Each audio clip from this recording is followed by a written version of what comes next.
0. So, good morning, good evening to everybody. This is Stefano Mazarin Geopolitics from Italy. Today we are starting like our roundtable. We will have a group of speakers.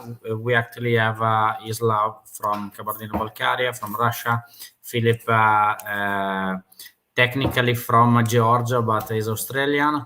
Then we will have Konstantin from Uzbekistan, and after we will have also Ian from Denver, from United States, New World Econ. So let's start. Today we wanted to make a format that will be new.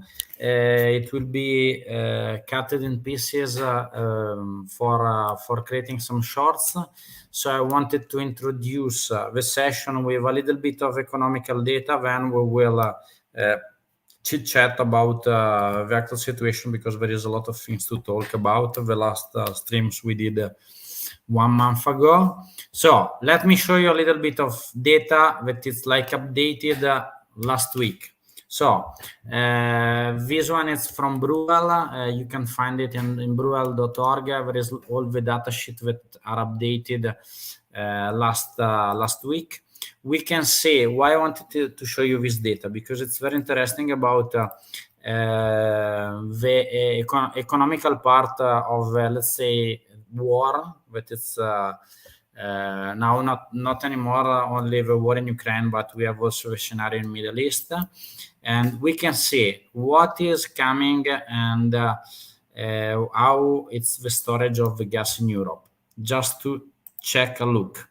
So LNG, we can see that the LNG that is coming in Europe, it's let's say technically the majority is coming from America, a little part it's from Middle East, and from Russia. It's the quantity, it's mainly the same. There was an increase, but it was an increase of a small part. So technically in the quantity of LNG from Russia imported in Europe, in the European Union, 27. So we're excluding UK. It's very few quantity, but the majority is from US. And we can see also the regasification before and after. We can see that Germany was 0%, and now there is a good capacity. Italy, the capacity it's like before. Lithuania, it's much more. Netherlands, it's much more. Whatever. This it's to explain the situation that we are now. The quantity of gas that is coming now, it's Nord Stream 0, because it's actually not in function. The big part, it's like from the Ukraine gas transit, and Turk Stream, it's the other one. Yamal, it's mainly nothing. We can see like that it's the bottom orange line on the graph. The other part that it's coming, it's like from Norway. LNG, it's the black one in the top.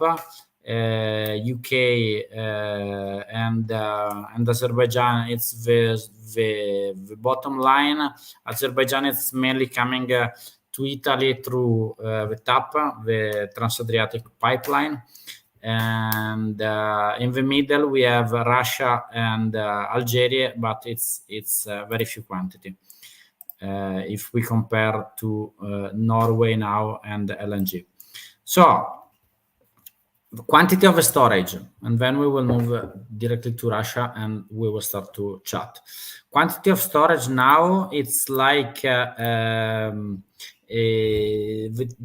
2023, we can see in comparison to 2021, it's much more. Actually, the storage we can see now, it's over 80% in all the European Union.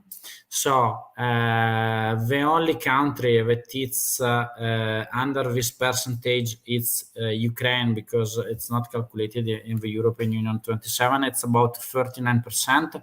So I just took like this graph that it's updated now, So we can see that the European Union storage now it's full 19.25%. So the capacity of the European Union to survive without the direct Russian gas, it's completely explained by this graph for the second winter in sequence. The only country that is like under this level, you can see in the bottom that it's Ukraine, and the most part of the gas that is coming from Ukraine, where we can return back here, it's coming from the reverse flow. So we are importing from LNG and exporting to Ukraine in the reverse flow. You can see like the blue line that it's increasing a lot in the 27th week of this year. So the main points to stay in the first maximum 10 minutes to explain the economical situation about what I wanted to explain in the Russian commodities export. So the volume of the Russian fuel export fall in September to the lowest monthly level recorded since February 2022. So the revenues are increasing technically, but we will see that it's a little bit problem in this situation. Okay. Let's see what I said to you in advance. The most significant month-on-month increase on the value of Russia's fossil fuel export was observed in the LNG. That has like a 48% growth compared to August. But this data is a little bit a trick because the level of LNG was very low from Russia. So it's increased, but in quantity, it's still nothing compared to the other source of the European Union.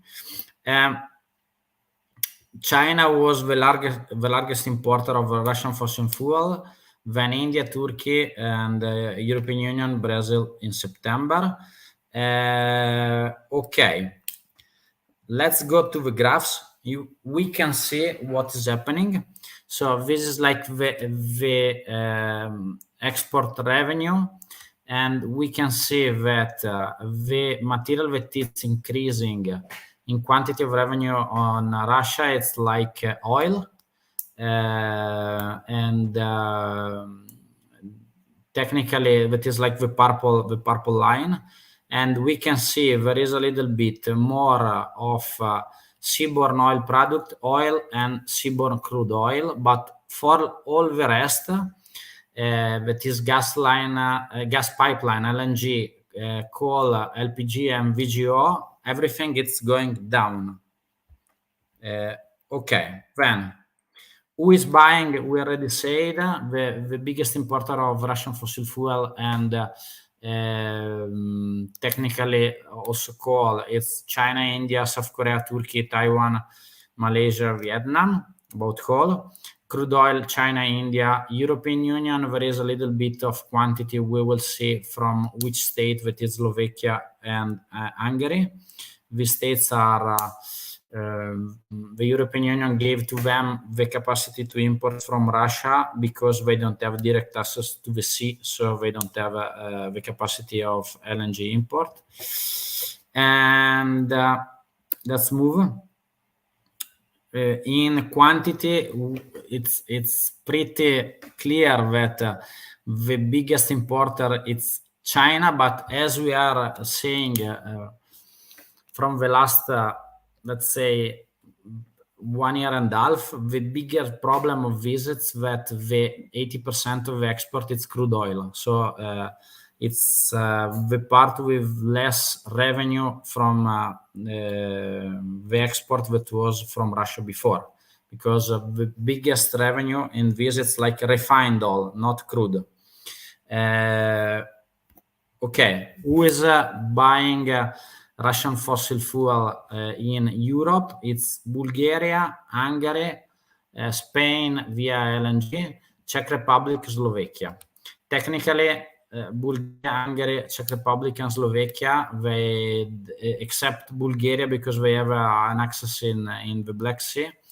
They don't have access to the sea, and they are authorized from the European Union to import this oil. This is the companies. Let's move to the Ural price. We can see what is happening a little bit in the oil market. The oil market, it's up of the price cap.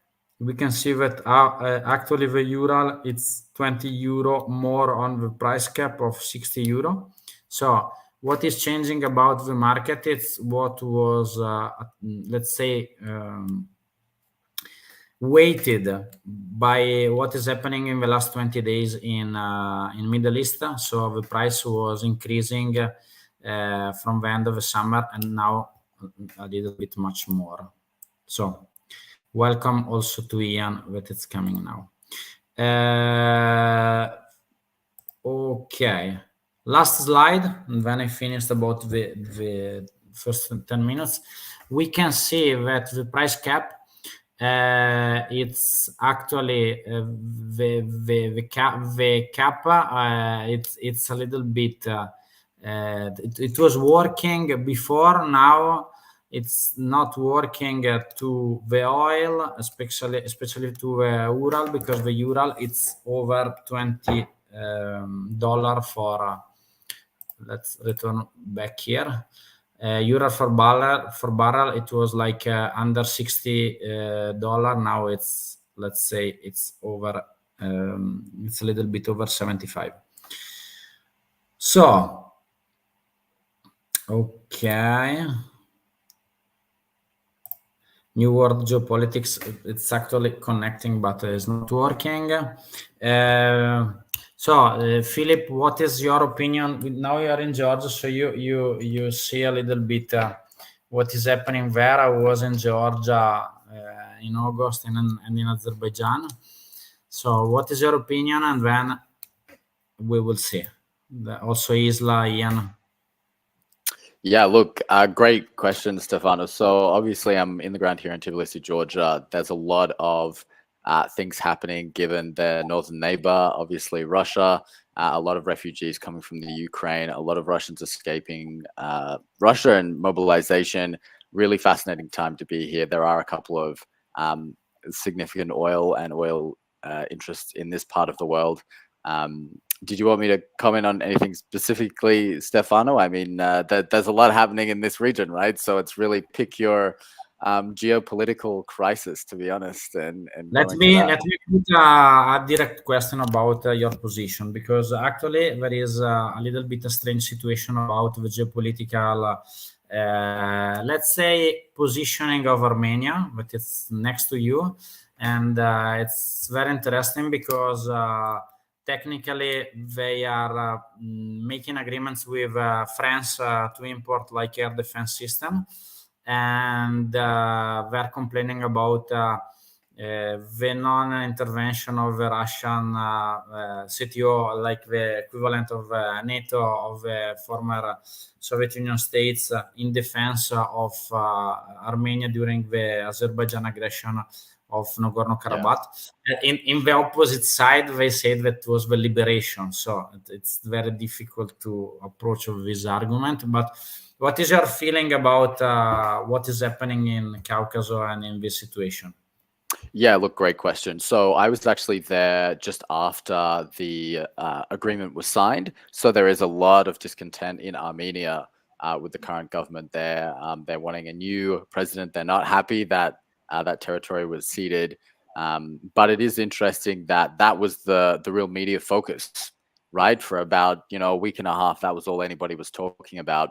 And now here we are. It's barely been a month since that situation happened. And then, as you said, France has got this deal cooking with Azerbaijan, which, if that had come out during that 1 week where there was intense media focus, that just wouldn't have flown, right? So you're seeing what, from my perspective, what's fascinating is you see business, you see the geopolitics of oil and gas and energy basically trumping larger, let's call them ethical concerns, let's call them moral concerns, where one country tries to annex or liberate parts of another country's territory violently.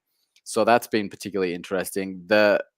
Russia's involvement in that conflict is very well known. So they are very strategic in generally being able to play both sides. They sell weapons to both sides, and obviously have very deep networks with both governments, Azerbaijan and Armenia. And in terms of managing proxy conflicts, until very recently, I think Russia was able to do that quite effectively, frankly, in terms of benefiting them.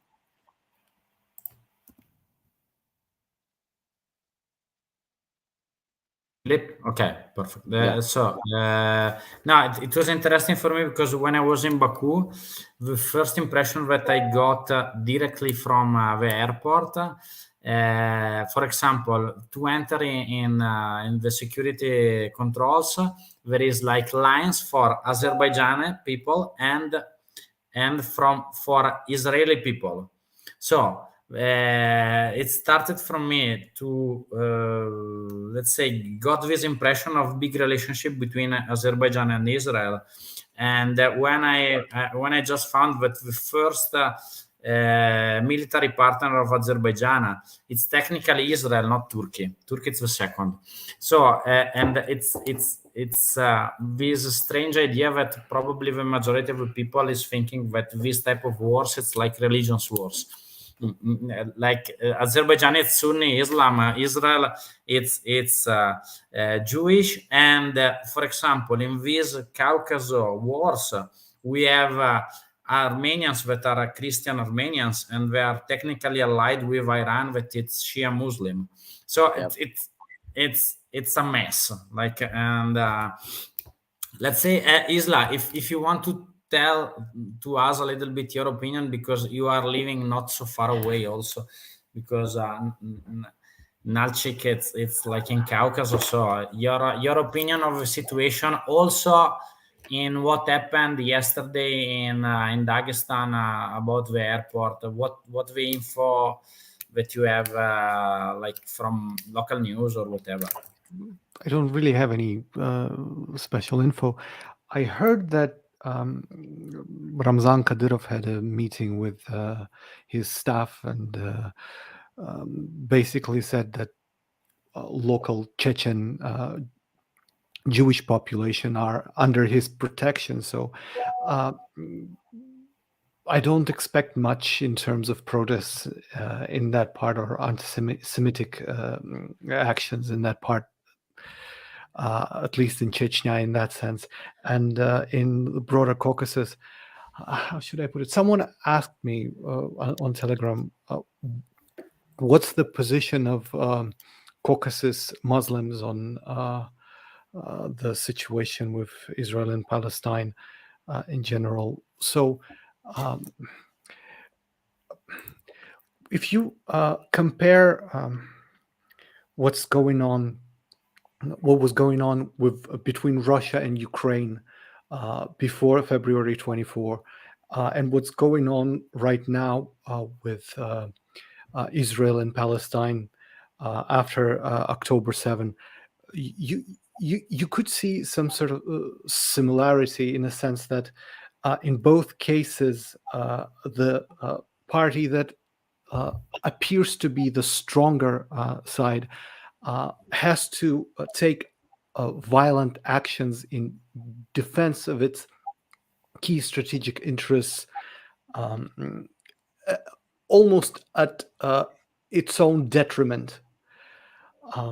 And as for reaction of Muslims, it's like we understand, I think, locally, that it's a complicated situation on a moral, in the moral dimension, and it's not necessarily the sort of situation where protests would be desirable. So Caucasus is a difficult region, and any sort of destabilization that might have extremely detrimental effect on the stability of the country as a whole, politically, might divert resources from the front line, which is a war that, in my personal opinion, and I think in the opinion of many Russians, is an existential war.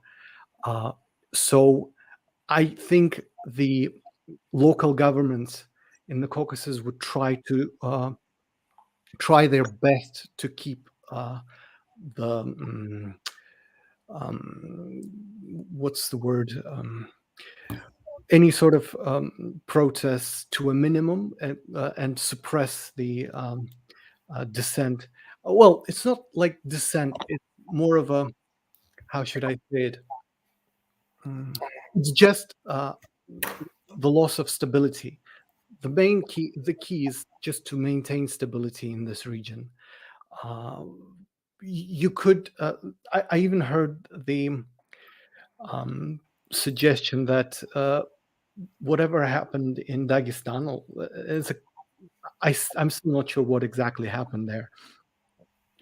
Was provoked and organized via Telegram or via social media from the Ukrainian side. So basically, I guess I should cut it short. My point is, the local governments will try to keep the situation under control as much as possible, while at the same time the central government, Russian, will,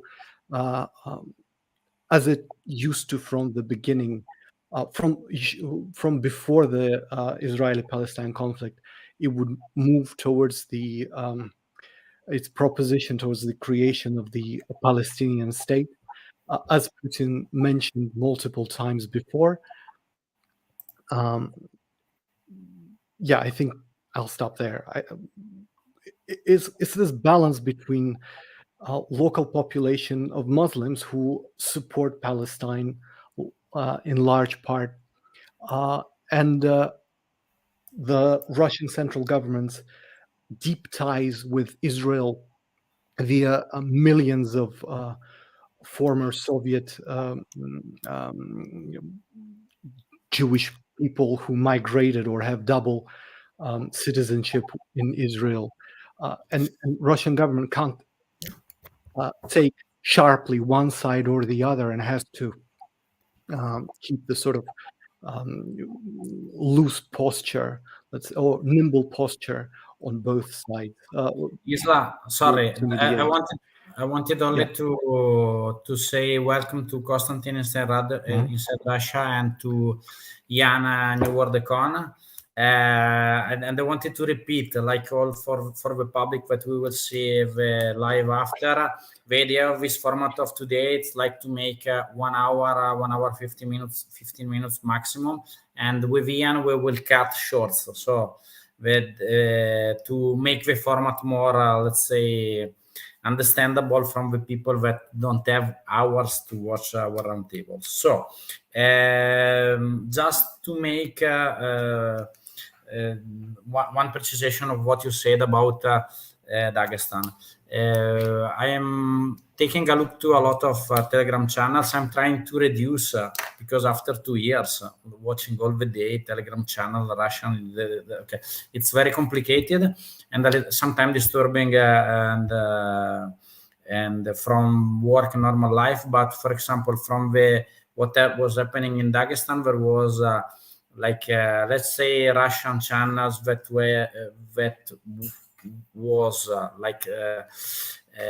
accusing one Telegram channel that it's called Morning Dagestan, and saying that behind all these protests were like Ilya Ponomarev, that was like a Navalny associated. First, Ponomarev and Navalny team are completely not against each other, but they're not super friends.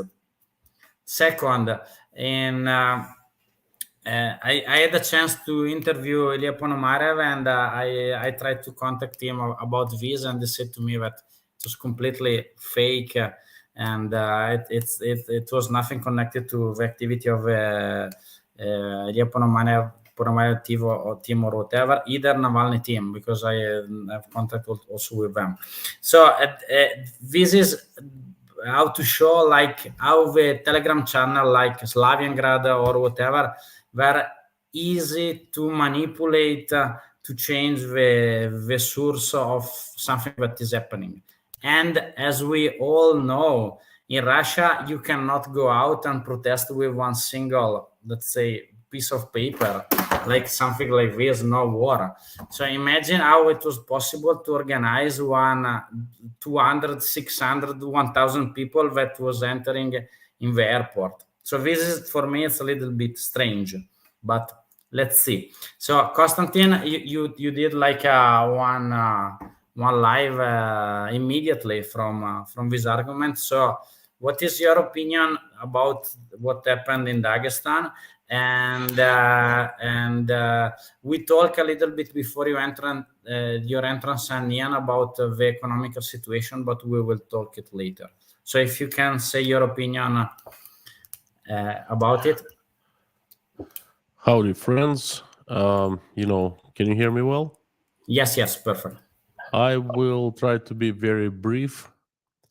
I think what happened on Sunday is beginning of the end of Russia.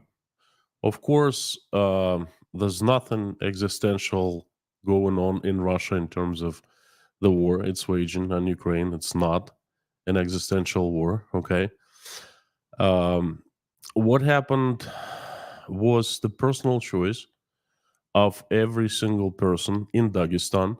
And I remind you, it was not just Dagestan. It also happened in Nalchik. A Jewish cultural center was set on fire, okay?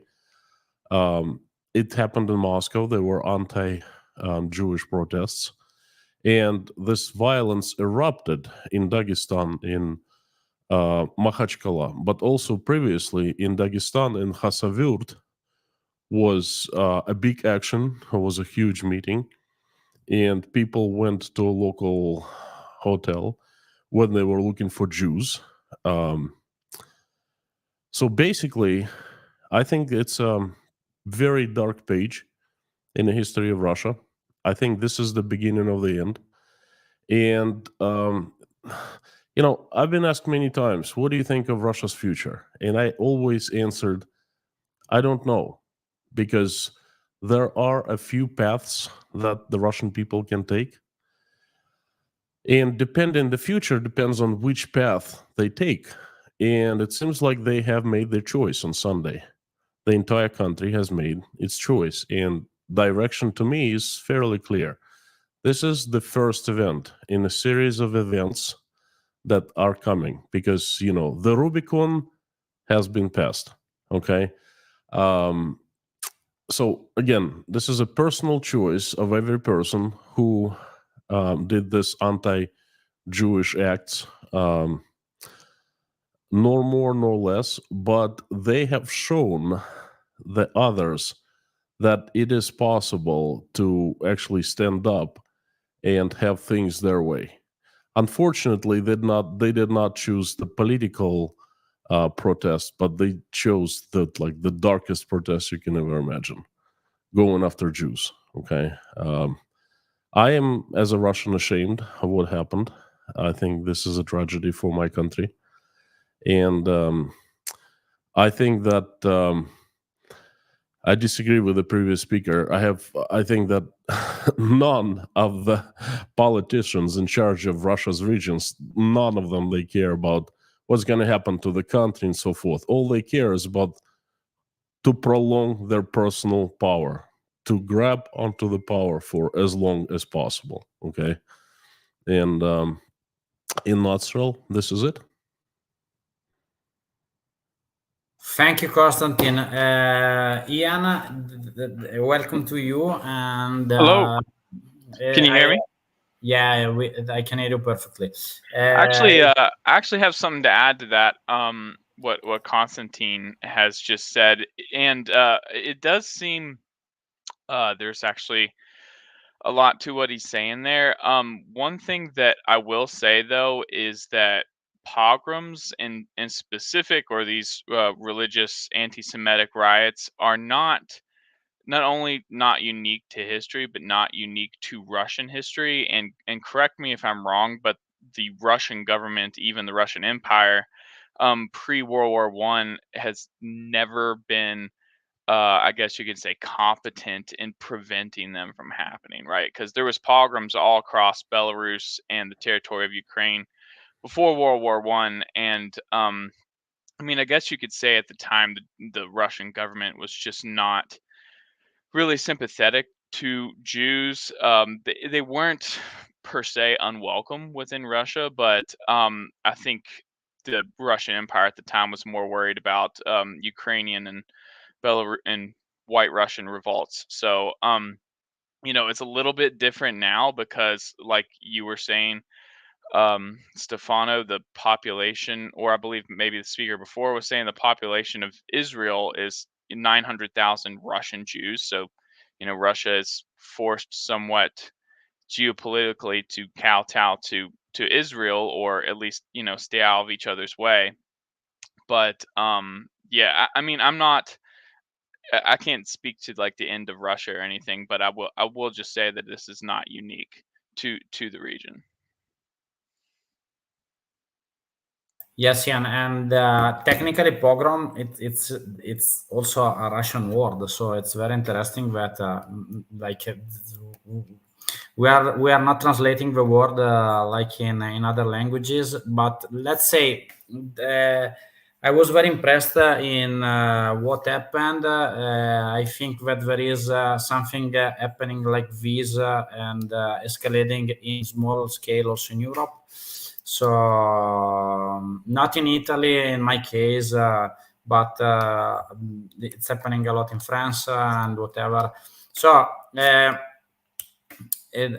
about the other argument that I wanted to ask to the public and also to the speakers, I'm just returned back from China. I will return back in Asia in 15 days because I will be in Japan and in Philippines for work. And the impression that I've got from China, it's very interesting because I saw nothing connected to what is happening like in Ukraine, nothing, let's say, pro-Russian thing, zero. And what I saw, it was everything, it was well concentrated to the Belt Road Initiative. So BRI everywhere, in every newspaper, in every TG, only Belt Road Initiative, blah, blah, blah. But the impression that I've got, it was in two cities. One that is called Suzhou, which is like a biggest industrial province west of Shanghai. It's about 16 million people, mainly focused in transportation, like tram production, train production, autobus production, and automotive and medical stuff. And what I saw from the last time that I went in China, the last time was 2019, huge amount of buildings empty. So it's very interesting because last time I went for a row of 4 years, 2016, 17, 18, 19. Every year I was seeing the same cities with bigger, let's say, neighborhood with people. In front of my building, there was like 7 empty big condominiums. So it's a little bit creepy connected to like what we were thinking probably in the infinite capacity of China to grow. And probably the bubble is coming, and I think it's not a big deal for Russia if the new biggest buyer it's China and India. So if anybody want to add something, May I add a couple words? for sure. It's what, your experience is absolutely priceless. Thank you for sharing. Somehow, most Russians think of Chinese as their friends and saviors. They are thinking that the Chinese care so much about what's going on between Russia and Ukraine and Russia and the world. And Chinese are friends and will come and rescue, will give money. China is a friend. in reality, Chinese don't have any friends. They have their own interests, and that's it. And I could care less about Russia. And basically, thanks for just, thanks for, supporting my opinion. Thank you. Konstantin, if I can add something to what you said, it's very interesting to analyze. I went to an hotel, a new construction building that was over 100 rooms, and it was only for Chinese. So the television was only CCTV, 1, 2, 3, 1,000 channel, all the Chinese, except one channel in English. That was like 24 hours specials and news. The interesting thing was that there was no news about war in Ukraine. Zero. Like now in the Italian television, for example, there is more focused on Middle East, Israel, but still a little bit on Ukraine. And before we had like 2 years of every day news about what was happening. There was no news about war in Ukraine, zero. Only Belt and Road Initiative, like 30 minutes of news, 20 minutes Belt and Road Initiative. So it's very interesting that the approach of the Chinese, it's very oriented to, let's say, business and everything that is connected to the soft power and Belt and Road Initiative. Thank you. Yeah. Russia is definitely making a wrong bet. China is not gonna help out or bail out. China is gonna devour Russia, and it's doing it right now. Yeah, if I can add to that. So just to echo, Konstantin, exactly what you said. So I'm born and bred in Australia, and how Australia and China interact. It's absolutely, China does not have friends. China has limited, strategic partners for a limited period of time, so long as it serves their interests, and after that they move on. And the way they act, and even their sort of, you could almost call it like a ideological, almost like a spiritual understanding, is really that idea that China is the center of the world, right? And that's where they see their rightful place. So the embowelment of history, right? The curvature of history is, in terms of how they say it, is, okay, we might have been on the back foot for the last couple of 100 years, but everything's slowly coming back around to us, and this is the natural order being restored. And you can see that with how they treat Russia, Australia, frankly, all of their neighbors, right? So I think that's fascinating stuff, Ada, when you say, it's not on their TV, because it's just not significant for them, perhaps. Philip, I'll add to that just a couple of words. Philip, Russia is there. I wanted only to welcoming Sean Bell from UK. Sure. The panel is Konstantin, please. I just want to add a couple of words.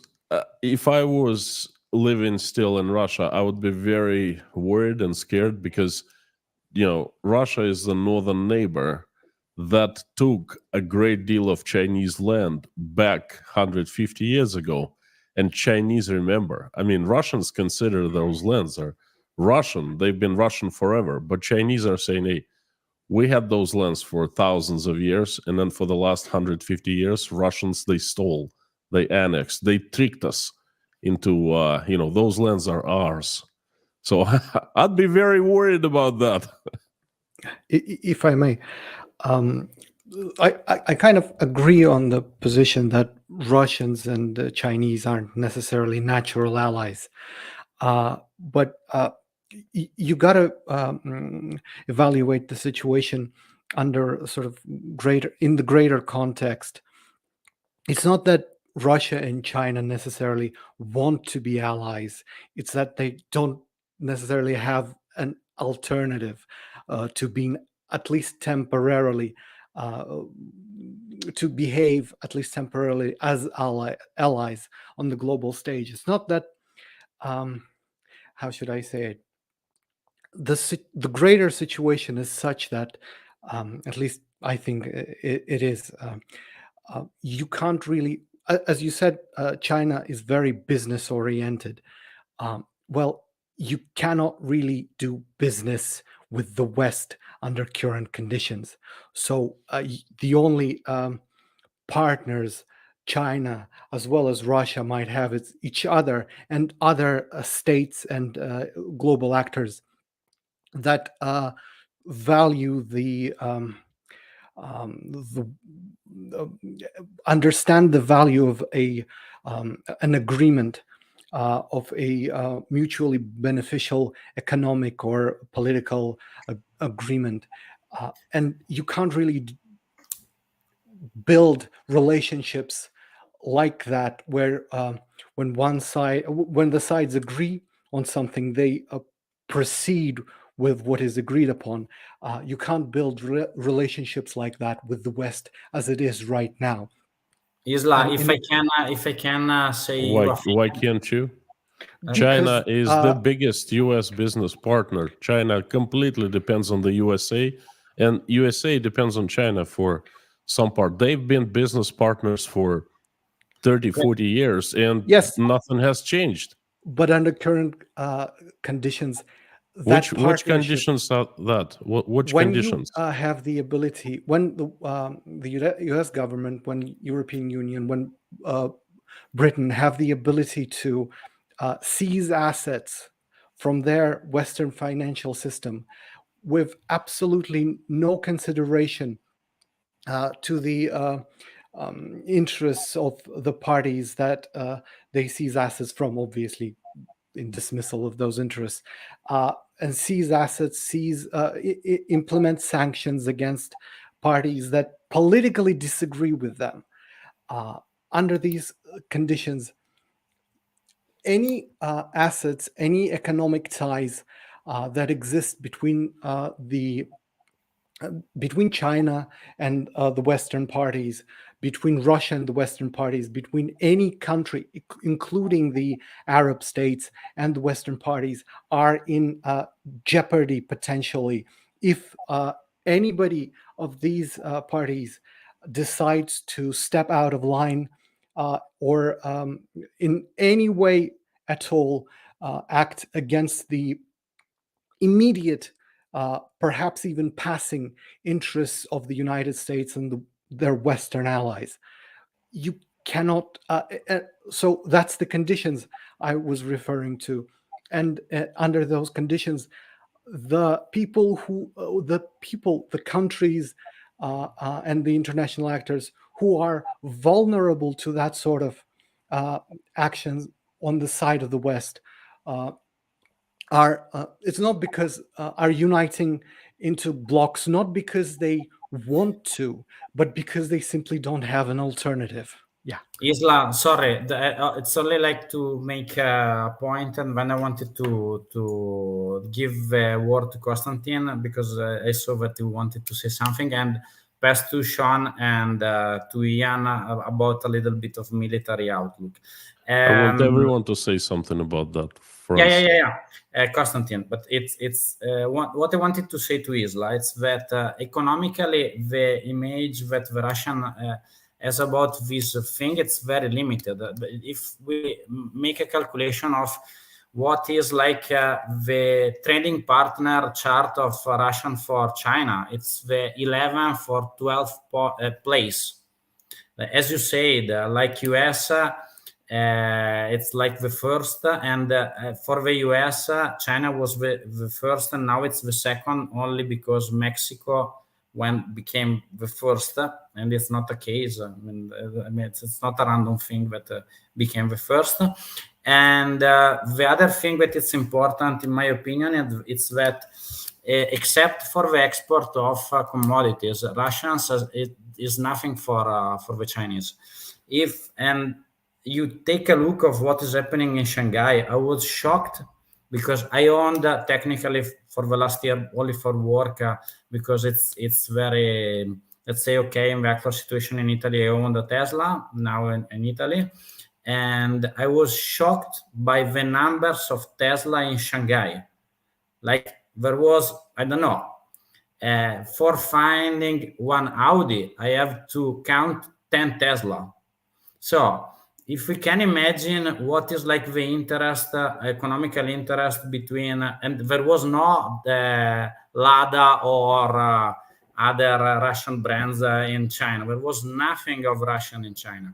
So this is what I wanted to push the public to understand. In the real, let's say, trading except of commodities, in the let's say normal world of trading of material that you can find in the Chinese market, there is nothing that is from Russia except of oil and coal or whatever. So what could be maybe some military equipment, but with this situation on war in Ukraine, probably the Chinese will think to prepare something by themselves and not import from Russia. But let's see, Konstantin, if you want to say something, and also the others. This is turning out to be a very interesting stream, or a very interesting discussion. Actually, I didn't catch the name. Islam, right? Yes. Yes. Yes. Islam's opinion is very typical for many Russians. Okay, like Stefano, you said China is the center of universe for the Chinese. Russia is the center of universe for the Russians, for most of them.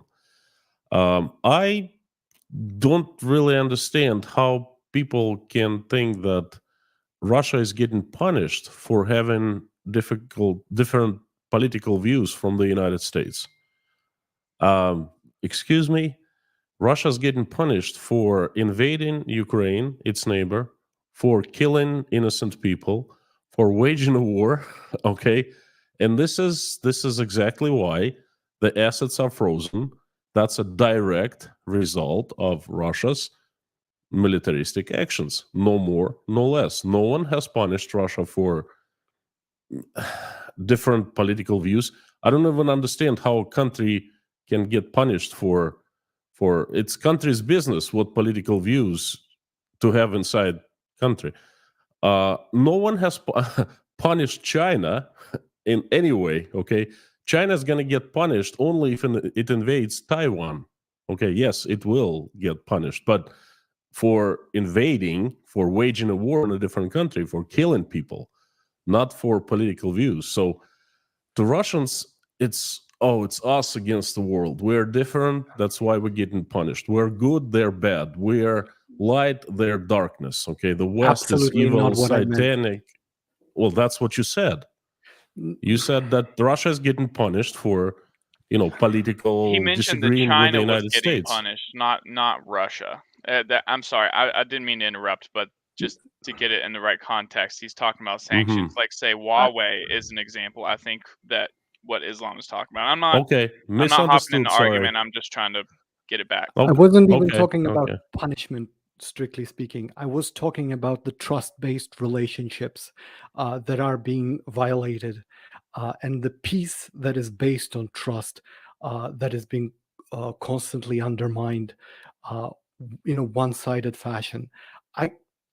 I wasn't going, perhaps I expressed myself incorrectly. I wasn't talking about good versus evil. Actually, it's something that the kind of way of looking at things that I don't necessarily like very much. I misunderstood. I'm about- sorry.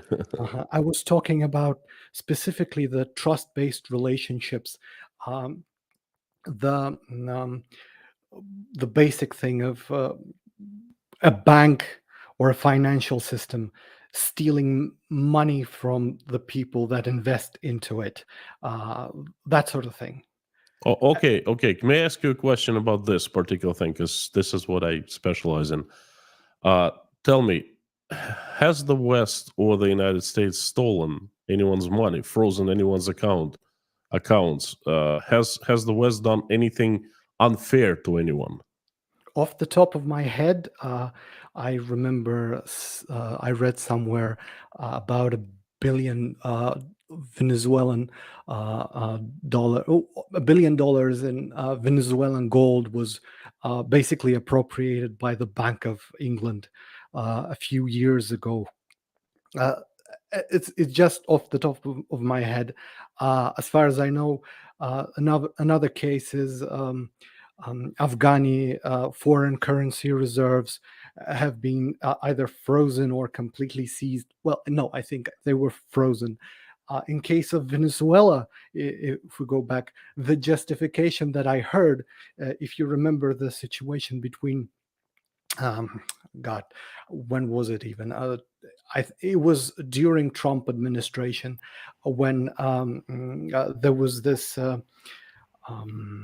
conflict, internal or a coup attempt against current president Nicolas, I think Nicolas Maduro, right?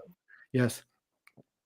When basically United States one-sidedly decided that somebody else, Juan Guaido, I think his name was, is the president of Venezuela, and then based on that, Bank of England, I think they decided, since current president of Venezuela is a legitimate president, they will seize Venezuelan assets for some reason.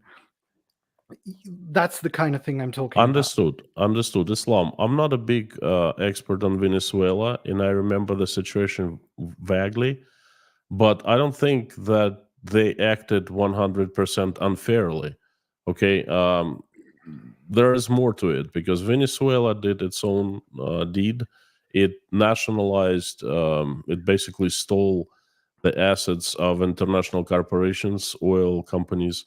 So I won't go there. I just don't know the whole story. Okay, I will not take it as an example. Creating an example, it's an MO, a modus operandi that continued for quite some time, not just in relation to Venezuela, in relation to Iran, in relation to Libya, as far as I know.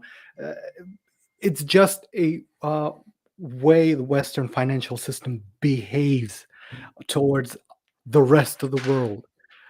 And that's the problem here that I'm pointing out. You cannot have your assets, your money tied in a bank or in a financial system that steals from you. That's basically that. Sorry. Yeah. Isla, if what is folks, you live in the West, in the evil satanic West, please comment. I mean, I don't know one case when money has been stolen from anyone, for frozen unfairly. Okay, so but who am I? You please tell me. Do you know of any cases? Yeah, I mean, as somebody who lives in the evil satanic West, Constantine, look, one of the West's great, I mean, it's sort of a soft power political tool that they have, is the capacity, is their dominance in the financial system, right? And they use that very strategically against not only foreign powers, but also, in trying to control domestic terrorism and the rest of it. But you're right, there's quite stringent legal procedures about who can and cannot have certain assets frozen or not. It's very rare that it would sort of happen without quite a significant amount of oversight. And generally speaking, they only tend to go for the big fish, right? They're not gonna, go for me or Stefano. Our billions and our millions have yet to be made, right? So I think in terms of the list, Iranians, the Taliban, I have no problem with that. Yeah. Actually, there was a British YouTuber whose assets, whose ability to use British banking had been taken away from him. I forgot his name. He's he lives in Russia. He's a programmer. I could Stefano, I believe we talked to him. Yes, we made a stream with him, but the situation is like, it's a little bit complicated about that guest. So if we can a little bit move just 1 second, because I wanted to welcoming also Sean. Just one before welcoming Sean. Islam, you might want to check into another individual, the U.S. citizen, who's been having troubles. His name is Alex Jones. Check it out. Also, like to close this argument, maybe we can return back. I have an interesting thing about what is happening now in the seizure of like Western capital in Russia now. Let's say to take a look about Danone company or Carlsberg or Heineken. It's very interesting because now Danone had to cede all the production of let's say milking products in Russia, but you can cede only 50% of the company, and you have to give a voluntary donation to the Russian Federation of 10% of the value that you sold. So in this case, I think there is a forcing hand of the state of what it's yours and what it's not yours. But it's very difficult. Like, for example, in the West, there is a lot of different type of judgment and decision, like buttons to push to arrive to a result. There is not like one man with the power to make a law, and this law is like the Bible in one day. So this is, I think, it's the main difference. But if Sean, you have like any opinion about it, or you can update us a little bit of the military situation with Ian, because we didn't talk about it. We talked about only about economy before you. No, I mean, I think there are much wiser people than me to talk about the economy. One strand I did pick up, though, was that it's very difficult looking back in history because most countries generally operate in their own national interest, and that changes over time. That means that there are relationships of convenience which crop up and then they fade away. But I think we've seen over history lots of those relationships. Now, some are pretty tight over the West, across the Atlantic. The China-Russia one, at the moment, it suits, I think, both parties to be closer rather than further apart. But I sense that there are always going to be some pretty interesting issues that separate those two countries. It's just at the moment, for all sorts of obvious reasons, that they're not. I think that what the military situation, the one that interests me at the moment, and particularly, I think Konstantin will probably load your gun up for now, ready to fire a few my way. Up till about 3 weeks ago, when the Hamas invaded Israel, the world's media was focused on the war in Ukraine, and we were getting regular feedback. It was dominating the world stage, and then all of a sudden it went quiet, absolutely quiet. And so 2 points just to throw it open, one of which is that I think President Zelensky needed the oxygen of media coverage to keep aid flowing, to keep military support, money. And already we've seen some of the weapons being diverted, American weapons being diverted from Ukraine towards Israel, which you know, is fascinating. But the second thing, I think, and again, this is where I might get shot for saying it, you know, I obviously do quite a lot of commentary about this, but I think the Ukraine progress so far has been somewhat limited. I think the West was expecting that with all of the support, the financial support, the weapons support, the training ready for this spring offensive, that I think there was an expectation, a bit like up in the northeast at Kharkiv, that there would be a fantastic, you know, breakthrough and off it will go. The harsh reality is that if you look at the battlefields now with a big hand, small map from a distance away, not a great deal has changed over the last 5 months. And I do wonder whether, you know, that Russia, its aims probably haven't yet been achieved. Ukraine certainly haven't. But it's starting to smell a lot like that things are getting to some sort of stalemate. And I'm not saying we're there yet. There's clearly a lot going on up around Bakhmut. There's a lot going on to the east of Dnipro. There's a lot going on in Crimea. but I suspect that the West's support is starting to wobble a little bit, particularly if its gaze is diverted towards Israel, which plainly it is at the moment. Thank you, Sean. Ian, if you want to add something to your point of view. Yeah, I mean, Sean brings up a great point, and I actually have an interesting graphic here that I'm going to share, if you don't mind. Let me see. Up to you. I saw this on Breaking Points the other day, which is a YouTube.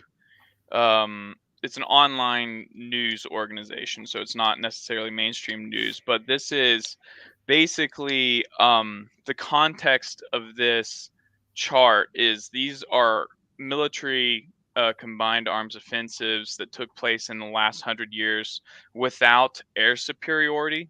So, I mean, obviously you have some notable ones left out here, but it's given you the average advance per day. And the Ukrainian summer offensive, specifically in the south, in the Zaporozhye direction, is tied for the slowest rate of advance with the Battle of the Somme in World War I. So, in terms of the state of the war, I think a big part of the reason why, I mean, yes, like the West is distracted by Israel because obviously it's the new thing. It's an alarming situation that's developing. The government is forced to focus on the situation due to like the war in Ukraine. Sure, there's potential for a clash between great powers, Russia and Ukraine, or I mean Russia and the U.S. But we've managed to prevent that from happening so far through, a year and a half of war. The danger isn't as much there. I would guess that conversations have been had on these communication lines back and forth to be careful and not test nukes and whatnot, to prevent that kind of confrontation. But there is significant risk in terms of the Middle East right now when it comes to Israel, because say Israel invades Gaza, which appears to be happening right now. Hezbollah, which is I believe not just a militant organization, but also part of the political sphere of Lebanon, could be under political pressure to attack Israel. Then Israel would be forced to attack Hezbollah. Iran would be forced to protect Hezbollah because Hezbollah is their outlet to the Mediterranean. And then, of course, we know the U.S. would take any opportunity to declare war on Iran. And then that's where the question arises of countries like Russia and China, who, we've spoken on how those two were, to put it lightly, unlikely allies. It's not just that. It's also Iran, very unlikely ally. Russia and Iran traditionally are rivals. But in the situation that, say, Sean brings up throughout history, there's been a lot of these unlikely alliances.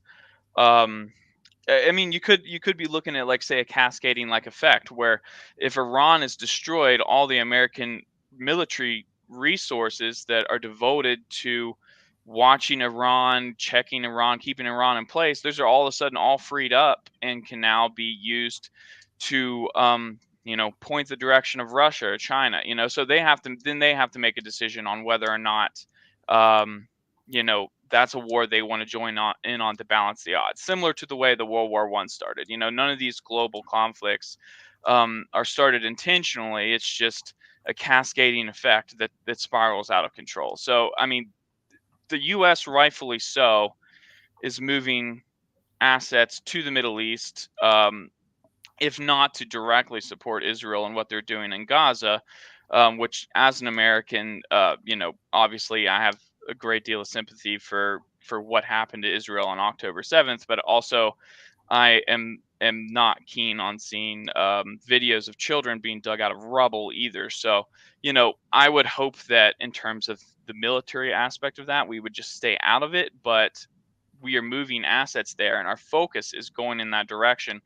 Just, in the case that Israel does something, which they're doing, we're there to make sure no one else jumps in on the fight, which is a good thing. Can I just add though, just for clarity, because I think that's a really good point, but just returning to sort of Russia-Ukraine thing for a moment, the part of the issue, I think, is that there is a view that at the start of the conflict, the West's intentions and Ukraine's aligned. Ukraine wanted to defeat the Russian invasion, and the West did not want to see an invasion on continental Europe suddenly spiral out of control, and suddenly, there's distant, but there's memories of what these things can lead to. If you wind the clock forward to today, I don't think the West's objectives and Ukraine's are aligned anymore. The Ukraine is still wanting to liberate every inch of its territory.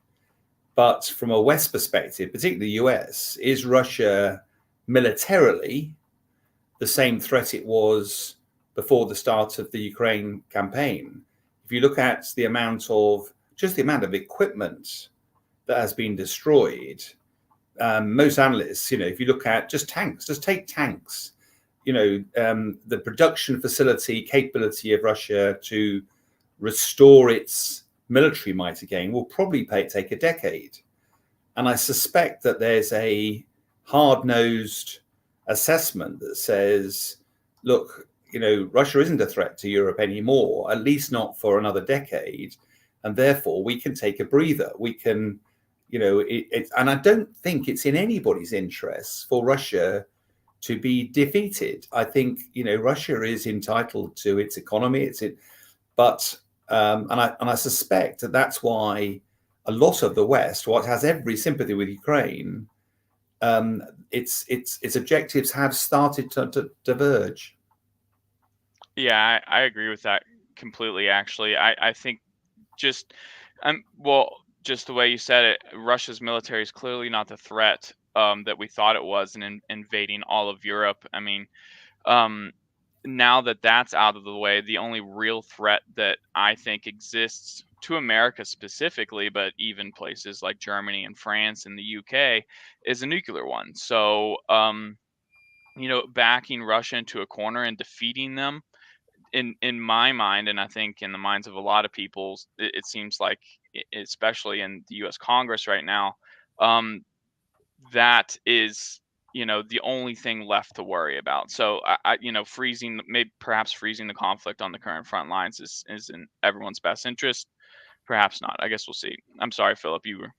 That's all right. Look, I just want to quickly jump in and echo what Sean was saying. So in terms of the divergence of interests, so not only do I think that the West's interests have increasingly diverged from that of essentially the Zelensky government, but we're at a really interesting point where I feel like if Zelensky and a few of the right people sat down and thought about it, they think we're probably not going to get more territory or significantly more territory if we keep throwing more money and more resources and more tanks and guns at this problem.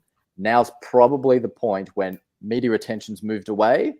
This could be an interesting moment in history for the right people to seize the moment, say, let's come up with an agreement when the West, the media attention's, not scrutinizing us for for everything that we do. Now's the time to seize the moment and to come up with some sort of, maybe a peace agreement is too hard, but maybe you can do something like a ceasefire that sort of just keeps rolling on as a first step. But I suspect that there are a lot of hardliners on both sides of the conflict that sort of, I think we've all heard people in Zelensky's government say, they're looking forward to going, marching in Moscow. And we've heard similar comments come out of the Moscow regime. So in that sense, I think if we can sideline the hardliners and actually take a pragmatic view, this could be an interesting point in history. But as I said in the last discussion, Stefano, I don't actually think the West has a long-term game plan when it comes to the Ukraine-Russia conflict. I think this has mostly been a media-driven conflict. And now the very short attention span of the West is on Israel and Palestine. I think we'll see resources begin to flow away, essentially as long as the media attention is elsewhere. Philip, if I can add to you, there was like a live of an Italian former general that was like approaching about the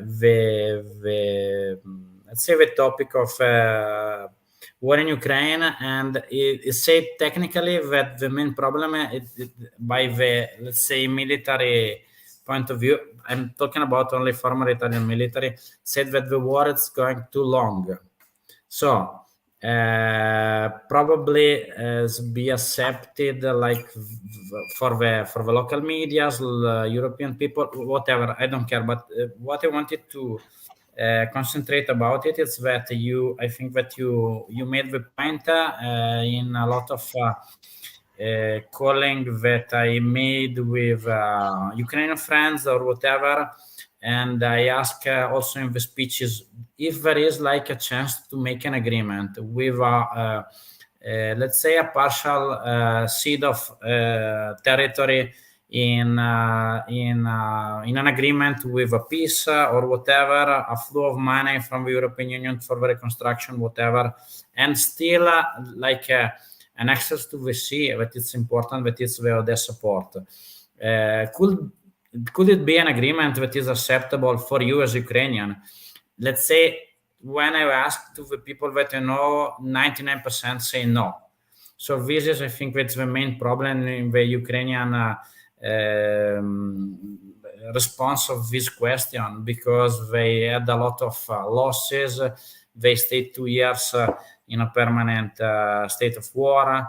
But it's the same thing that it's happening in Nagorno-Karabakh. In my personal opinion, if Pashinyan and Aliyev will make a peace a peace agreement about Nagorno-Karabakh and the Caucasus will be a better place to live, it's better than in a situation of 30 years of constant war between the parts without a solution. So, yeah, no, I agree with you. I'd add to that.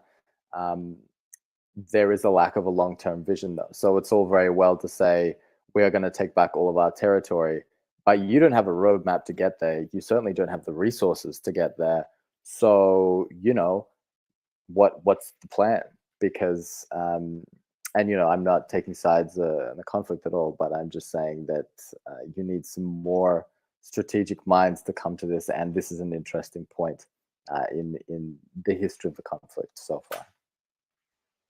So just to add to that, I will say that and I agree with you, Stefano. It does appear like the vast majority of Ukrainians are still willing to fight and still are saying that they're not willing to accept the peace deal. I will say that unfortunately it's not necessarily up to them. The fact that they want to fight doesn't mean that they're going to have the capacity to. Like Ukraine, for example, spent $44 billion on military expenditure in 2022 through 2 months of peace and 10 months of war. The monthly expenditure is probably higher than that this year. That's 50% of their budget, which is greatly supplemented by like Western support. So if Western support drops off, it doesn't matter if they want to keep fighting or not.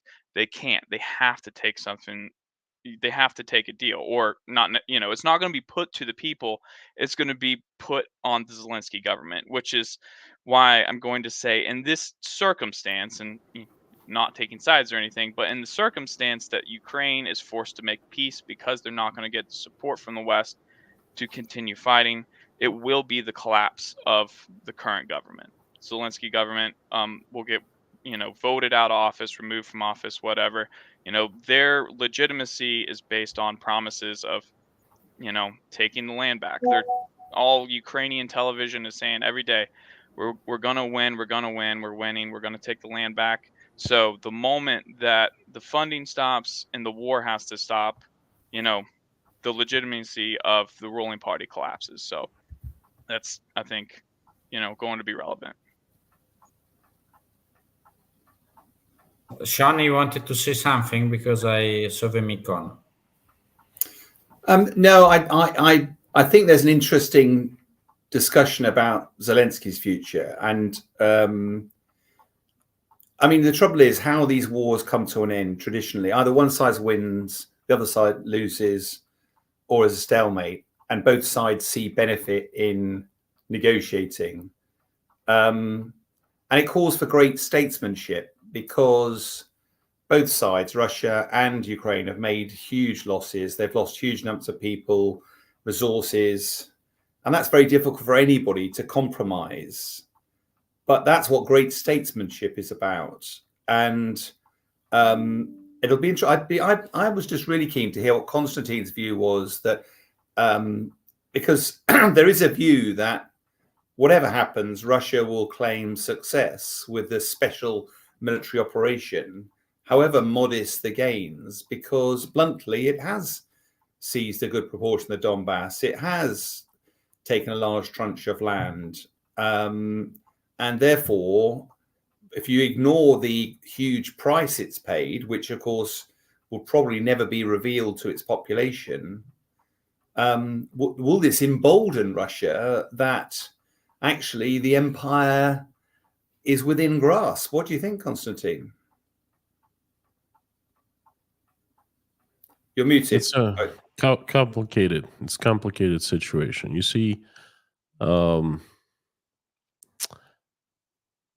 if to put aside the value of human life, if not to count how many lives have been lost, let's say if Russia freezes right now and settles with some kind of a peace agreement, Russia definitely wins. Okay. But I think it's going to be a short-term win, because what has happened over the past 20 months is big problems inside Russia have been born politically, okay? And then we start seeing them. Wagner mutiny was a perfect showcase. What happened 2 days ago in Makhachkala is perfect showcase. Others to follow. I mean, I don't know how to closely you follow and what's going on in Russia, but the head of Tatarstan, it's a mighty republic, came to Chechnya to negotiate and make some deal. The chief of staff of the president, Administratia Presidenta, for the first time in 20 years, the governors become acting independently from Moscow. They don't ask Moscow for certain steps, okay?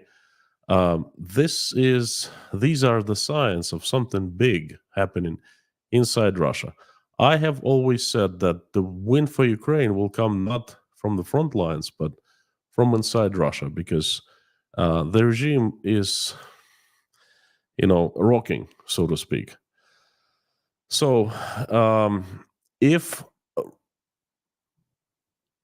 peace treaty is not achieved soon, every single day that the war drags on is a hit to Russia, because Russia, Putin, it's in Zugzwang. It's a position in chess that every move you make puts you in a worse position, okay? And Russians, the Putin and, the government, they've been desperately seeking to start negotiating with the Ukrainians. They want to exit this situation. They want to end it one way or another, because it's not, they know that that's going to be their political death if this continues, okay? And perhaps it's too late already for Putin and his government, okay? So Russia would definitely win if peace treaty is signed and some or all annexed lands, are in that peace treaty deal. It's hard to disagree with you, folks. I don't have one point I disagree with you. I definitely think that the attention of the West has turned away from Ukraine, and that both military and financial help will become less and less in the future, okay? And I think that what we could see in terms of support a couple years ago, is definitely not the same, to say the least. So I agree with you. And can I just ask, Konstantin, So just one thing. I know we're running short of time, but when we talk about a victory, you say Russia would seem to be win. I don't disagree, but if you look at this from a grand strategic perspective, one of the objectives seemed to be to stop NATO expanding, but of course it has.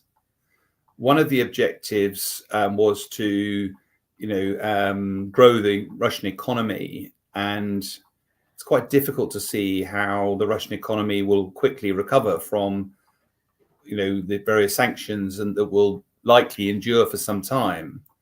So I do wonder whether or not, and also you've got a world leader who is part of the United Nations Security Council, but he can't travel anywhere because he's indicted by the International Criminal Court. That doesn't. I do accept your premise that militarily and from a land perspective, that's a victory. The rest doesn't really smell like a victory to me. I did not say it would be victory, like a real victory, but it's going to be made. It's going to be made as victory for inside Russia, for Russian people. You see, that's the way out for them. That's the way out for the regime to continue strengthening its power. Okay, that's what I meant. But of course, I mean, I've been talking about it for 20 years. I mean, NATO expansion. Did Russia stop NATO from expanding? Yeah. Finland and Sweden, thousands of kilometers of direct border with NATO. Are you crazy? Anyone who's saying that, we stopped NATO from expanding. NATO was never a problem. I mean, Turkey has been part of NATO for 40 years now, and Turkey has direct border. And then, anyway, Russian economy is, I mean, there's an economic tsunami, and it's already water is rising up. It's up to here in Russia, it's collapsing. Okay. How many hundreds of thousands of people have been killed in Ukraine? Soldiers, Russian soldiers. What about the demography? How many people have fled Russia? 3+ million? I know. I'm seeing lots of people around me in Tashkent. I travel to Kazakhstan, to other countries. I'm seeing how many hundreds of thousands of people, and I know who they are. Okay, that's cream of the crop. That's a huge disaster for Russia. What else? Konstantin, Demilitarization of Ukraine. That's fantastic. Okay, Russia has demilitarized Ukraine a great deal. So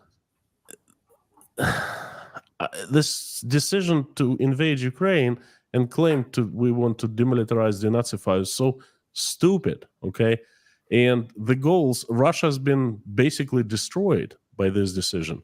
But what they're gonna do is, as soon as that pen, writes a signature of someone, they're gonna claim the victory. We won.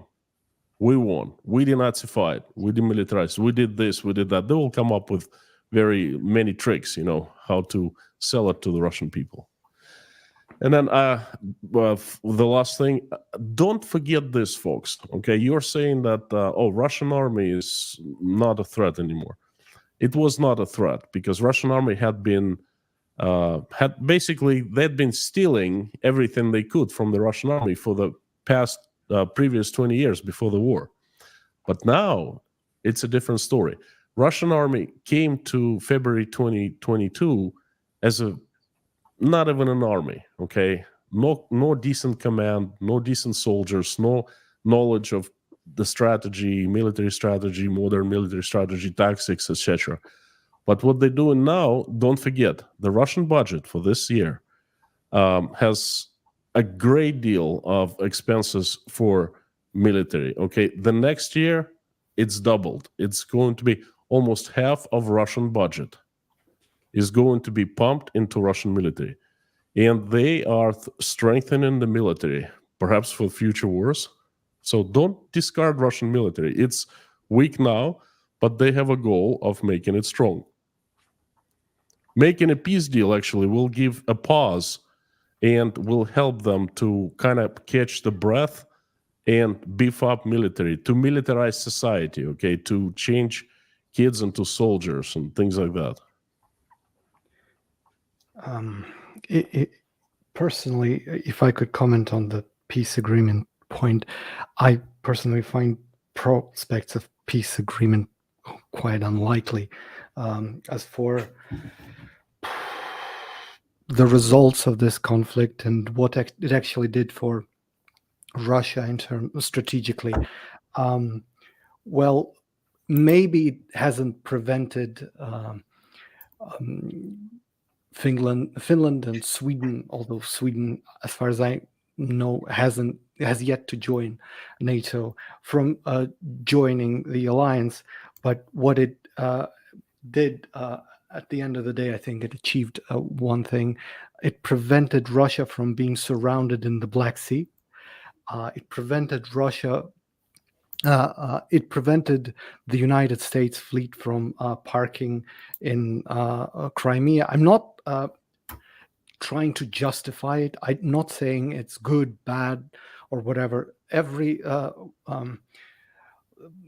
I call it this conflict is a matryoshka of empires in a sense, because the United States needs to subjugate Russia to be able to maintain its financial hegemony in the world, which is primarily based on the control of energy resources.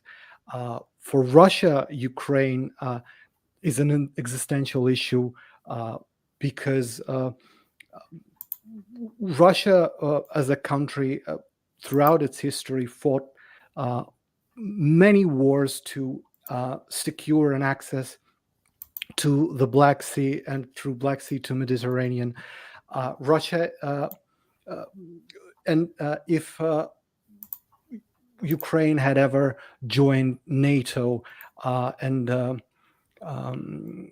United States could unilaterally deploy its fleet in the Black Sea through using Crimea as a base for operations, they could bypass the Turkic monopoly on the control of the Bosphorus Strait and impose naval restrictions on Russia directly from U.S.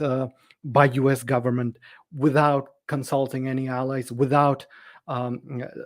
complete disregard to the local geopolitical situation. As for Ukraine, as a third empire in this sort of matryoshka, the loss of Donbass would be basically the loss of any sort of future for it. A lot of, as far as I know, industrial base that remains in Ukraine was concentrated in the Donbass region. A lot of the newly discovered, or I'm not sure if it's newly discovered or was known before, a lot of the natural resources, including energy resources, were concentrated and are concentrated in the Donbass region. So for this empire, quote unquote, losing Donbass and its people would be an enormous loss for its prosperity. So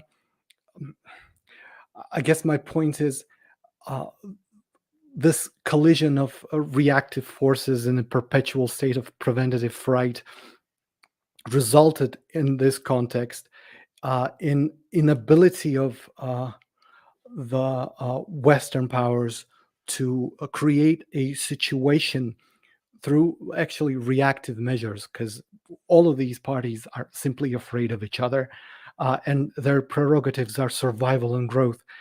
And Russia, through this conflict, prevented a potential escalation that could have occurred within the Black Sea region. I'll leave it at that. So it's not completely pointless. So I actually have some common ground here, some agreement with all of you in different parts, and I'm sure there's some you'll disagree with. But one thing that Sean was saying was, viewing whether you can actually really view territorial gains for Russia as a victory.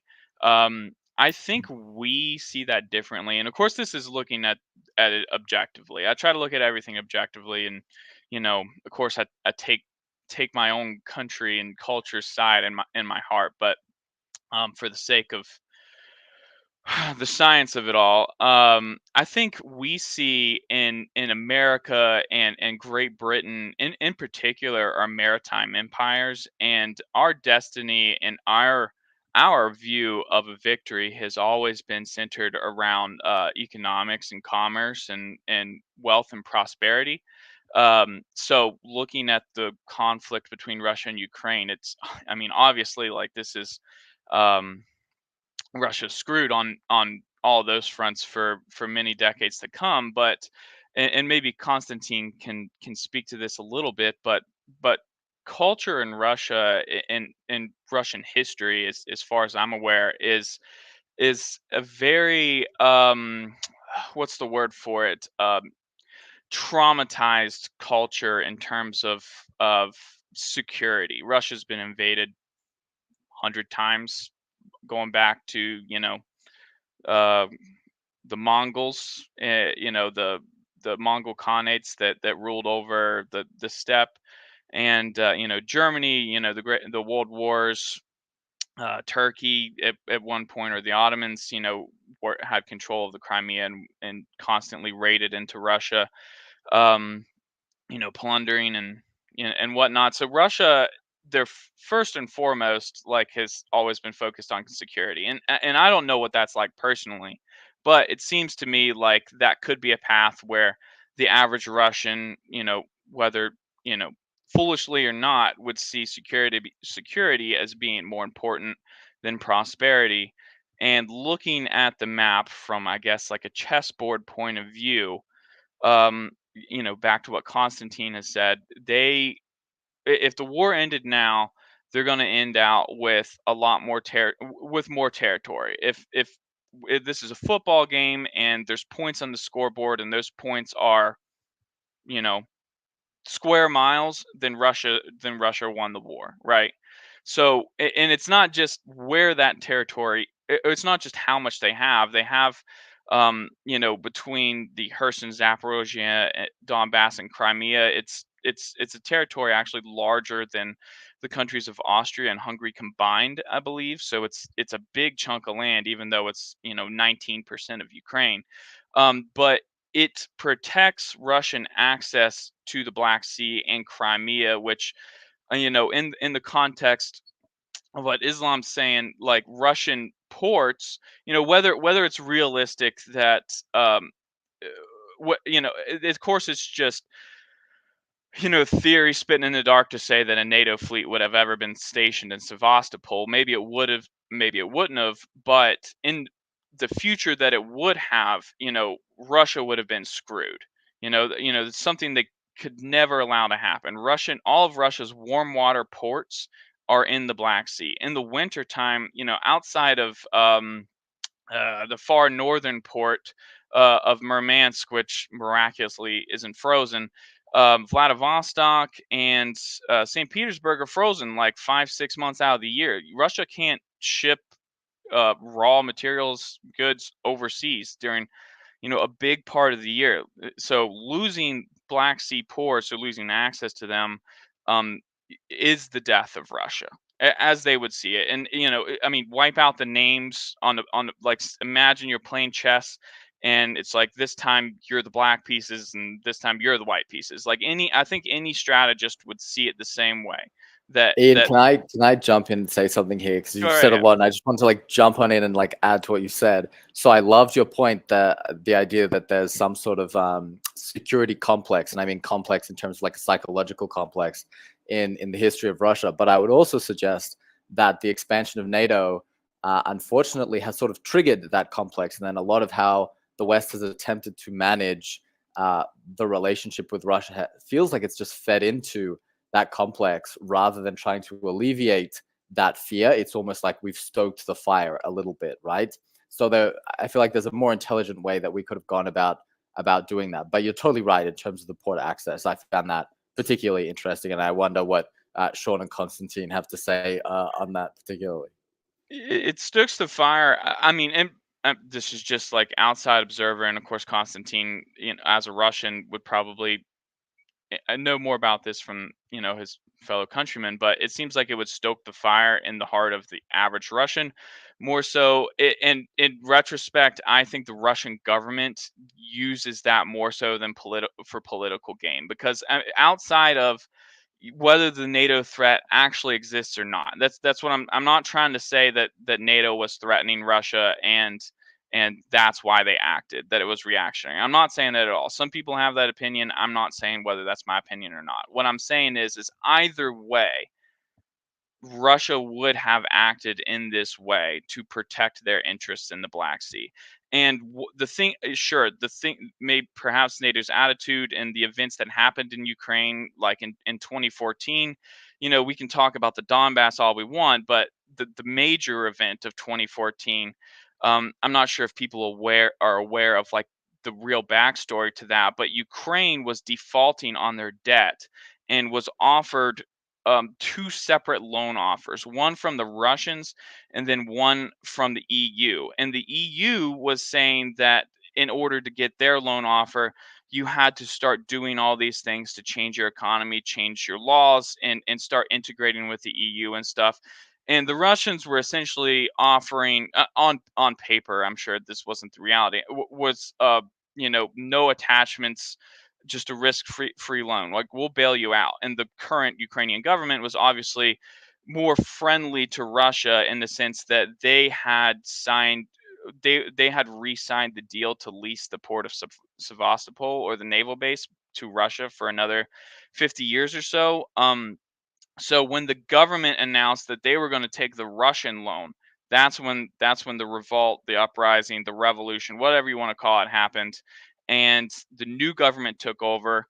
That new government likely would have instantly canceled the lease on that port. So that's when Russia acted. That's, if you want to assign it to a specific event, that is probably the event that you could assign it to.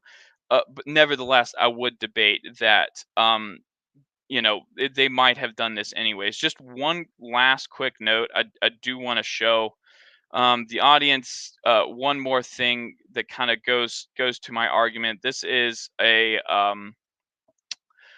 graph from War Mapper that shows the amount of territory that has gone back and forth between the Russians and the Ukrainians since the start of the war. Obviously, the red is the Russian gains by month, and then the percent signs is the percent of total Ukrainian territory, and the yellow is for Ukraine. I guess, to round out my argument, which has been way too long, and I apologize, is I believe that the intent of Russia from the very beginning was to capture roughly everything that they have now, like these smaller attacks and offensives to take, whether it's Severodonetsk or Bakhmut, or these failed assaults on Vuhledar. Like, we're talking about one village, one medium-sized city, and in a massive country. It doesn't appear to me like Russia knew how to conduct breakthrough offensives for 2 months and just forgot by the time April got around, or that they took that heavy of losses to where they can't ever conduct them again. It appears to me like, despite video, images, propaganda coming from the battlefield, of course, we're going to see destroyed equipment and killed troops every day. The raw data from the battlefield shows that Russia likely was content with what they had in the first 2 months with the war, enough territory to secure a land bridge to Crimea, which points to the fact that Crimea was always the goal. So, Ukraine, big chunk of territory taken back in April.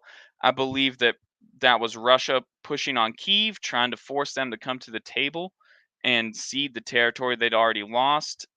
Maybe there's some truth to these stories about, Boris Johnson, and Ukraine reneging on deals that were made in Istanbul and whatnot. I don't really know, but the main takeaway from this graph here is that you know it's kind of, in terms of territory, it's kind of been over for the Russians since the very beginning. The Ukrainians have managed to take back some, but the vast majority of people that have died in this conflict have died after May of 2022 for very, very little territorial swings in either direction.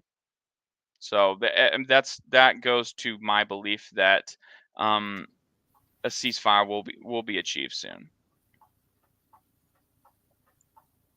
Konstantin, if you wanted to answer, and then Folks, okay. yeah, I'll try to be brief. You're forgetting one thing.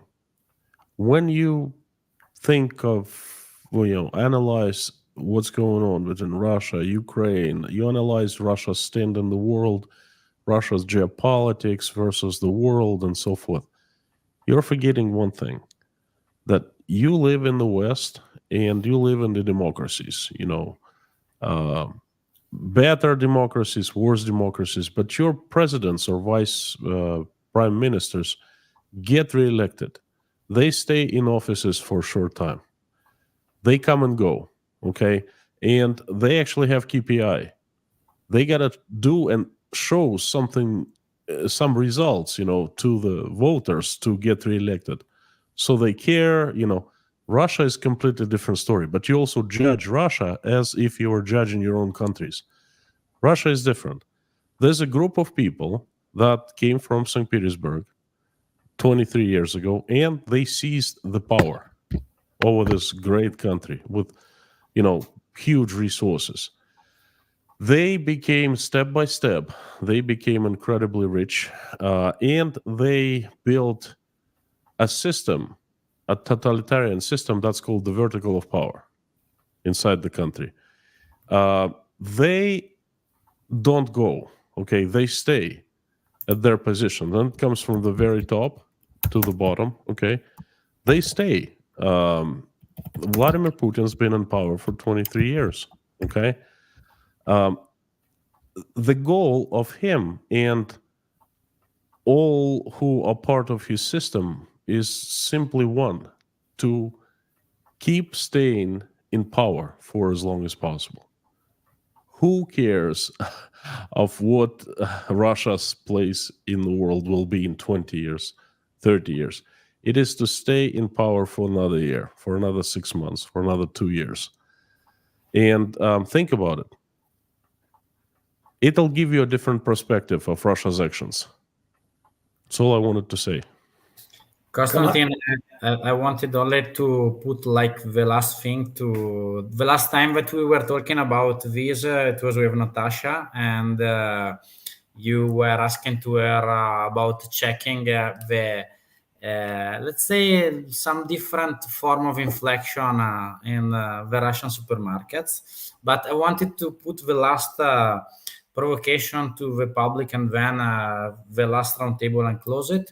Okay, this is like Russian interest rate that was like increased to the top level from February 2022, 4 days ago. It was like doubled to 15%. But the main problem in my vision, in economical point of view, and I think, Konstantin, it's your field, so you can take the point on this. It's the second graph. That is the official inflation, that is actually 6%. But returning back to us, what I wanted to ask to the roundtable is that Konstantin said that the real problem of this war is longer is going, and the real effect of the Russian society and the economy, it's getting bigger. I can give you one example. Let's say that I have also a lot of friends in Russia, and they were shocked in the increase of the price of the taxi in the last months. For the same truck, the cost of the taxi is plus 100%. It's not plus 6%. So it's only one simple, and me and Philip, we studied MGMO. We know like the prices of Yandex Taxi, very cheap, very cheap. It's not very cheap anymore. If you want to go, let's say a random city, Konstantin will laugh about it. To go from Ufa to the center to the airport, it's really like the double price of 2 months ago. So the same thing, it's about Sochi. Prices in Sochi are like skyrocketing. So the real effect on the Russian people, I'm not talking about people is not traveling or whatever, but people that is going with like mid salary, normal salary, it's affecting to their style of life. If you can like put your point of view, Konstantin, and the others about this real effect and of real inflation, and why for Nabulina increased 15% at 15% the interest rate with doubling the previous 7%. She increased. Well, basically in July it was 7.5. Now it's 15. This is crazy. Okay, if you look at your countries and compare the key interest rates and how they progressed, jumping 100% in 3 months is crazy. Okay, she is doing it as using the weapon of last resort to keep the exchange rate of Russian ruble, the value of Russian ruble, under control. You see, Russian ruble has been devalued greatly in the last months, and it's in free fall basically. And to stop the free fall, she's using the only known, well, the best known weapon, so to speak, that central bank has. She increases the key interest rate, and it's worked. Actually, increasing the key interest rate did not work by itself. That's why they kept on increasing it. Okay.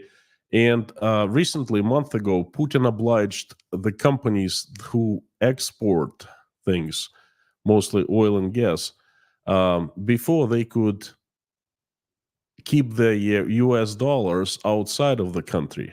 Okay.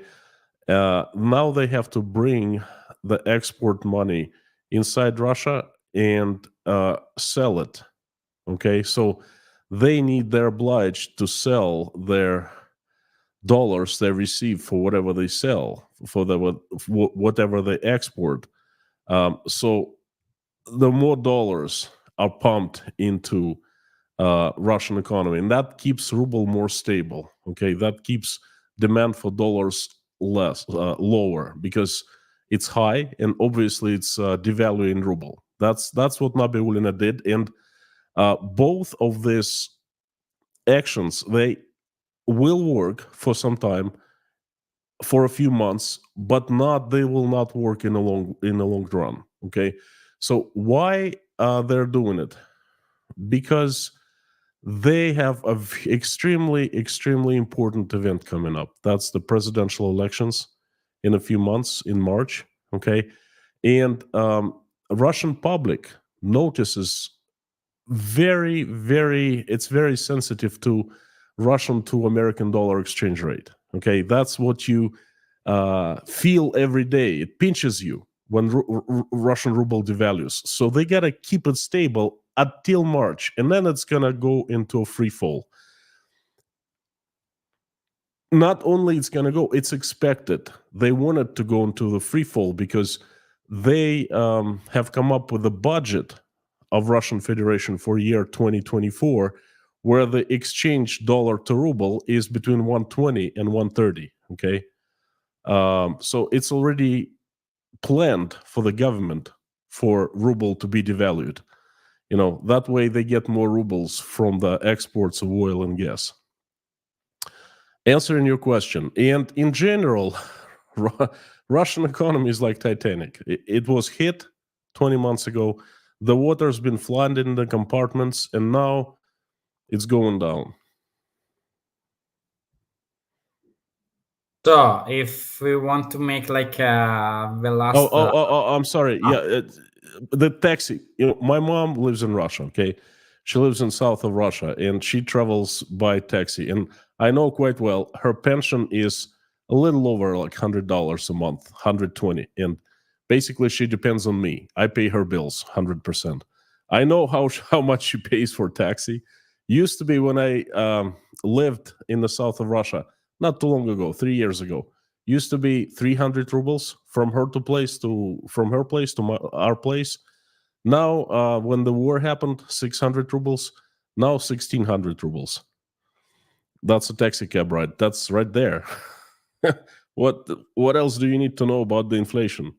Okay, imagine this short story longer. It's like friends of mine went like to the airport. The taxi was double price of 1 month ago. So not 2 years ago, 1 month ago. So the flight was cancelled.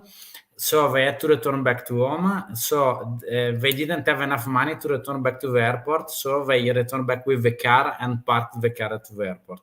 So and these friends are not poor.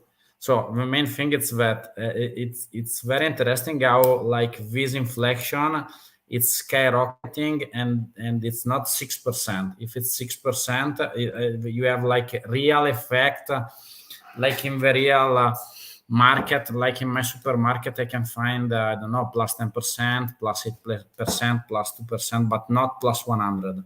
6 is artificial number, and Russian government has come out and said, "Oh, it's not 6; it's over 6 already." So forget about 6.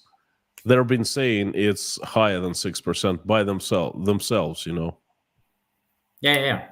So Philip, Ian is like just to close. So we say that we stay in 1 hour and a half, but we arrive at 2. So if I may comment on the prospects of peace one more time. So I actually agree with Konstantin that this war has a sort of deadline for Russia. Maybe it's 2024 elections, maybe it's some other date. I can't say specifically, but sure, there's some limit to how much punishment Russian economy is able to sustain.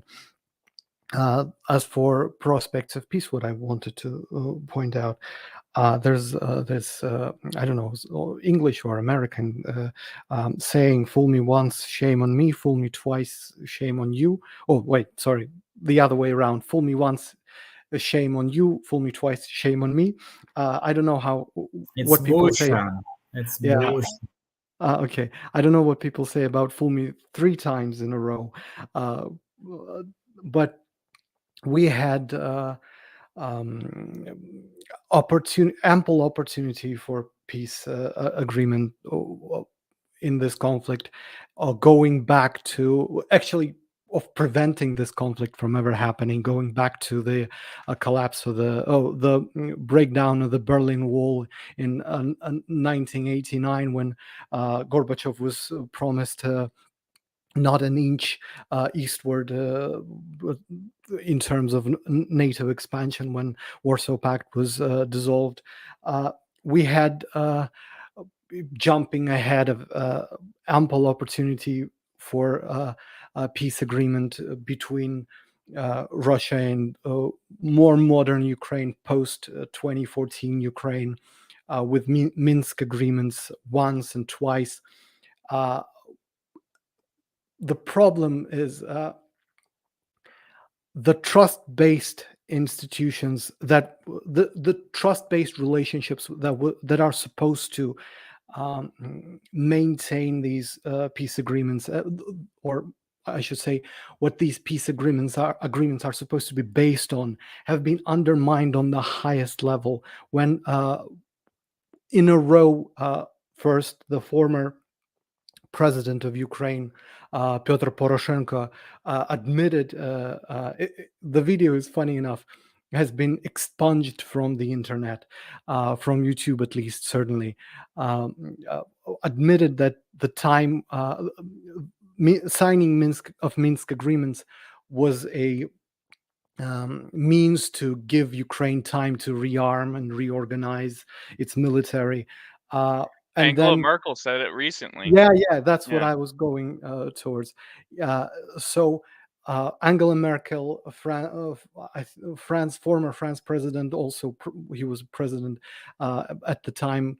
I think François Hollande, his name is. Basically, and then later, obviously, in March, when negotiations were in Istanbul, Also, apparently, I'm not sure, I can't confirm it, obviously, but as far as I know, former Israeli Prime Minister Naftali Bennett was the first one who mentioned that there was a peace agreement signed between Ukraine and Russia in Istanbul in April, and there might have not been a war in March or soon afterwards. Basically, more than a year ago, the war might have ended if allegedly Boris Johnson haven't visited Ukraine and basically made Ukraine government change their mind on an already signed peace agreement that Putin also, I don't know whether you trust him or not, that's up to you, showed actually no, I don't think he showed the actual document, but he's waved some kind of paper and talked about it. And on top of that, once again, with the grain deal, when Turkey was supposed to hold the Azov people in their country throughout the duration of the war, while the grain deal was as a condition for the grain deal, as one of the conditions, while another condition was allowing Rossельхозbank, a Russian agricultural bank, access to SWIFT system and the ability to sell. All these agreements were basically violated in a one-sided fashion by the one or another Western party, and and they even bragged about it, basically. So as big of a tragedy as I see this war, I personally think it's like jumping off a cliff together to see who hits the bottom first, honestly. But I simply cannot see a way to reestablish the trust-based relations that are essential for this war, for any kind of reasonable peace agreement to be materialized. I just don't see it. Sorry. I have such a great recipe. Okay, I'll fix all your, questions, whatever the concerns. Why doesn't Russia pull the troops out of Ukraine, gets isolated within itself, and don't trust anyone? Stay inside Russia, do business inside Russia. That's it. You don't have to trust anyone. Just don't invade anyone. Live peacefully on your own. How about that? Constantine, do you believe that, and I mean that now at this point in history, not was erased the thought of if this war wouldn't have happened. Do you believe if Russia left Ukraine, that Ukraine would then never again go to war with Russia as long as they didn't go to war with them? Yeah, and it was a sarcastic reply. I'm sorry. Of course, I believe that would be, that's impossible. Okay, But what I heard with this Islam saying, "Oh, poor Russia! Everyone lies. Everyone betrays Russia." I don't know what to say on that. If I may, one additional point I could add. You have to also remember that this is a conflict between two largest nuclear powers in the world. There is a layer of just an additional point. There is a layer of nuclear chess going on between Russia and NATO, US-led NATO. So it's like you have to take that aspect into consideration. Is what I'm trying to say, Konstantin. It's not just. I understand how it's very tempting to basically just blame Russia for everything. or blame from the Russian perspective, the West and everything. But these are, this is how I like to put it. Geopolitics is a collision of reactive forces in a perpetual state of preventative fright. These powers don't trust each other. These powers want to one-up each other, not because they necessarily want to win over the other, but because their key prerogatives of survival and growth conflict with each other. And maybe if in a magical world, one day all these powers understood that instead of prosecuting survival and growth from the tribal perspective, they could survive together without war and grow and unite into some kind of bigger entity peacefully and grow through that. Maybe if that world was possible, I personally would much prefer it. But we're looking at a situation that is far from that utopia. So it's not about just if Russia stopped being a problem or if United States stopped being a problem, this whole situation would go away. It doesn't work that way, unfortunately. Well, it works. Unfortunately, it works one way. Just you don't hit another country, your neighbor, with the rockets. That's all. That's all you have to do. Do the politics, whatever you want. Try achieve victories diplomatically. Try to economically, whatever. But just don't kill people. Don't attack. Don't invade. Don't throw your tanks over other countries' soil. That's plain and simple. Forgive me if I'm wrong or if I offend anyone. No, I agree with you. That's what I think. It's good if we could just stop the killing. If we didn't start the killing, that would be good. Not stop, but didn't start the killing. It's good if we didn't start the killing, but to not have the killing occur, we need to maintain the trust-based institutions that prevent us from killing each other, that allows us to negotiate peace, to deal with each other on a business level, on a reasonable, pragmatic level, without going into this what's the expression? No holds bar, or how do you say it? Conflict with each other. But for that, you need to when two sides agree on something, they have to stick to the agreement. And we are the cases I mentioned, the peace agreements are mentioned, the Minsk agreement, the grain deal, the promise that was given to Gorbachev long ago. All of these cases are basically, on some sense, a miniature version of a peace agreement that is signed between parties. We could have avoided this conflict if we stuck to those agreements on both sides, on US side, on Russia's side. We could have avoided this, but we're not living in a world like that. We're living in a paranoid world with paranoid actors.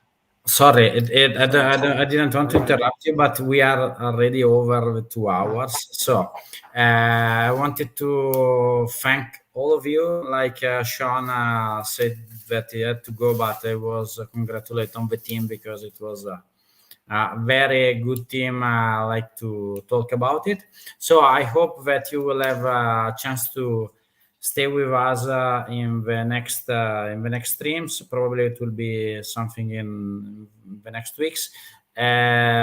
Just to close and thank Konstantin, Sean, Philip, Ian, and Isla. This stream was made like an experiment with Ian and New World Politics to make shorts later. So I hope that the job will be good for viewers. So thank you all for your participation and see you in the next streams. Thank you. Thank you, guys. Thank you. Okay, let me